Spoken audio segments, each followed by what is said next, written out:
Hey, how are you? So in January, the schools went back and they were in receipt of the gender questioning children's guidance that was released from the Department for Education just before Christmas, which is a draft for consultation. So I thought I'd do a couple of quick videos for you. One talking about what I think about the guidance, a second one giving you some input into some of the points that I think we might be helpful for completing the guidance. And I think that that's really, the draft for consultation, it's really important that as many of you as possible actually contribute to that. A third little one, maybe just giving a bit of background, because I think a lot of new parents might be turning up saying, well, we heard about this school's guidance, what's this all about?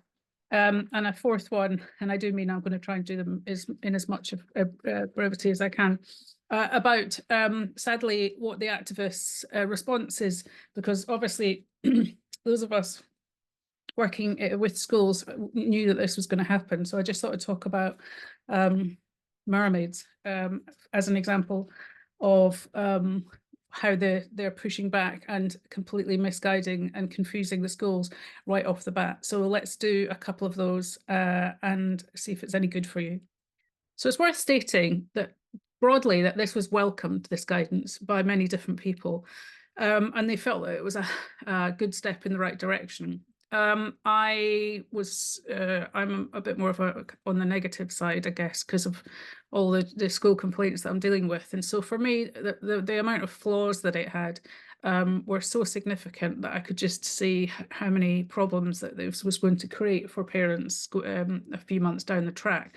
And I also felt frustrated at the level of pushback because I haven't seen enough of that for my liking at the moment. And I guess today, certainly, there's been some tweets on Twitter identifying mermaids and the template letters that they've been pushing out to schools that I'll talk about in a minute. And I think that's a really good illustration of how unworkable this is all going to be, and basically the amount of safeguarding loopholes that are found within the guidance. So we'll talk a bit more. So I guess if I was to have a sort of tagline about this, this is about a story of exceptional cases and state-sanctioned clinical harms to deal with an epidemic of a social contagion. And that's obviously something that I've been trying to talk about and illustrate along my very ginsy bit of contribution to this big pushback. So some people might have said things like, if it saves one child, then that's very helpful. But the whole purpose of this work that many people have been doing with Department for Education and Equality was basically about trying to save all of the children, because basically we have this sort of sufficient level of epidemiological concerning data now that we know that this is a social hysteria. We know that this is a cultural phenomenon resulting from multiple sources, and that this was impacting, young children, girls especially, and adolescents. So basically what we were calling for was for the government really to step in, and obviously that is their job. So some of the kind of overarching issues that I think that are worth thinking about if you're going to be making a contribution to the consultation process is that schools have a duty. Their overarching duty is to safeguard all children, but they don't have a duty to allow children to transition or to use pronouns, because one of the things that's going to happen with this gender questioning guidance that I'm clicking down to is basically that if they allow one single child to socially transition in school, then basically every single child is going to be impacted in the lie, because of course if you're going to pretend that a child is a different sex, then obviously everyone's being gaslit and everyone has to go along and play along with the lie. The other thing that you should have in your mind is that if a child is expressing that they have this trans ideation and that they have gender distress, then essentially that's a red flag to say, okay, well, what's else going on in that child's life? And we do also know that children are entering this level of mental distress, really, rather than gender dysphoria, and because obviously that's a medical diagnosis.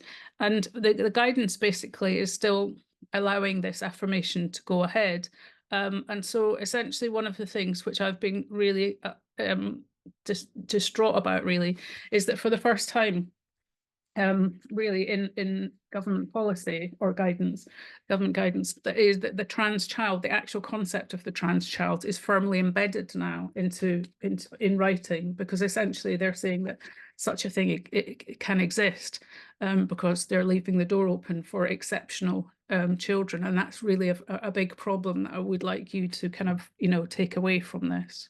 So what really they should be saying is that rather than saying that affirmation is the answer, but actually puberty is the answer.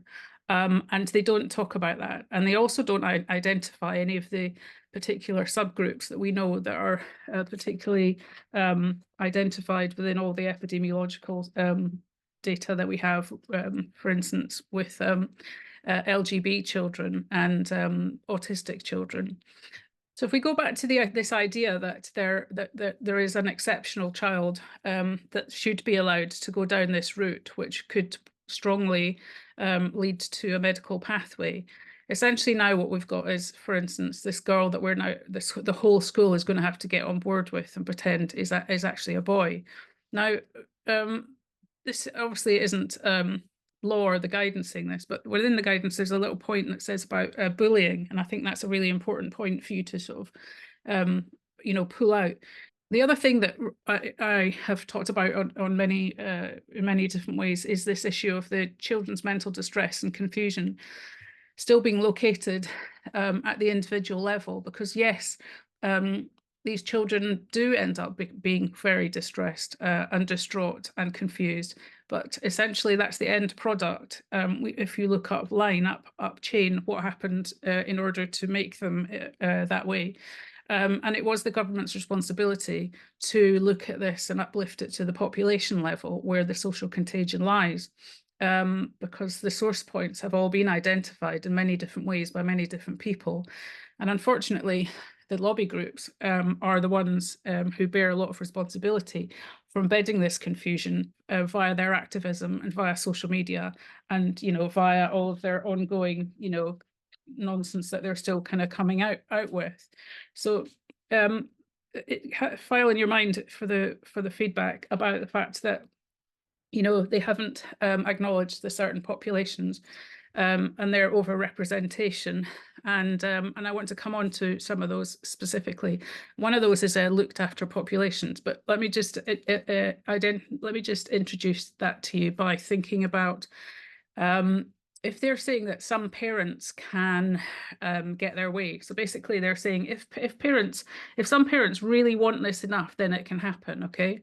So basically if you've got a kind of activist parent or a Transhausen by proxy parent, and you can go to TikTok and find some mind-blowing examples of those. So that kind of parent can make this happen for that child, okay?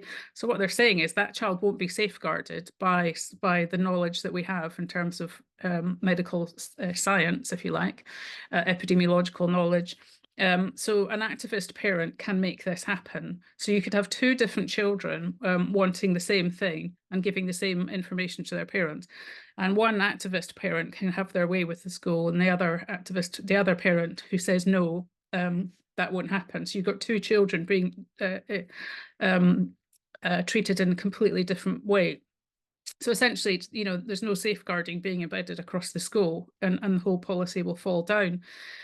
And if you look at a regional variation, what we also know is that in some areas, particularly, looked after children, so children who are in care and who are, the responsibility of their local area, are really subject to some really horrific level of variation. So if you look at an area like Bristol, for instance, which is, full of activists, they have a statistically abnormal level of looked after children who are assuming trans identities. So what's going to happen to them within this gender questioning guidance if someone in that council area, for instance, whoever their link person is, their safeguarder, is an activist and wants them to go ahead and have their gender distress, socially transitioned. So that's some of sort of my sort of jump out points. On the good side, I think that there's no talk of trans pupils. That's helpful, and there's no talk of misgendering. But sadly, it does sort of seep out in some other ways, and one of the ways it does is in the talk of pronouns and bullying, and about if someone makes a mistake. So there's obviously an underpinning understanding within that this will be such a, there will be such a thing as some kind of transition and pronoun use. So kind of, look out for that. So there's a number of different problems, and I know that the activist teachers and organisations are already having a field day with this. We have this entrance of, there's a word somewhere where it says, oh, making the honest mistake on pronouns. We have there's no model policies included, so head teachers and governors will still be kind of confused, thinking, what the hell's going on? What will I do? The onus is on the parent to fight it out with the school, rather than there just being a kind of blanket safeguarding stance taken.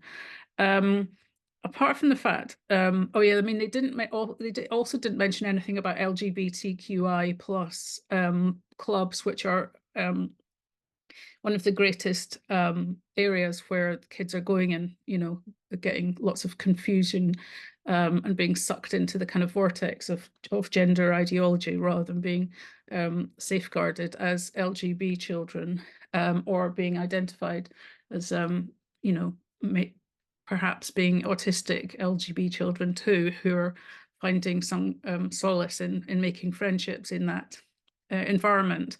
And sadly, being drawn into the gender cult instead. So keep in your mind that, an affirmation process is the wrong answer and the wrong treatment. Because essentially what's happening is we've got these kids with severe mental distress, a whole host of reasons. And the question should be, how did you come to believe that this is the issue? Because we know that this isn't the answer for these kids. And so essentially, if the NHS and medical professionals are, this is their belief, and it is now, and they're not rushing to label these children as being trans identifying, then why the hell are schools doing it? And why the hell are Department for Education leaving a door open for this to happen, so that activist and qualified teachers can ravage their way through and carry on with their madness, basically? We have years and years worth of child development knowledge and insights and theory, and we know that children who believe they're trans are usually going through a normal period of adolescence and experimenting with their identity. It's an enormously difficult period in life, and the answer to all of the questions in many respects is puberty. So the children need to be allowed to have a normal puberty and to exit out the other end without being medically interfered with.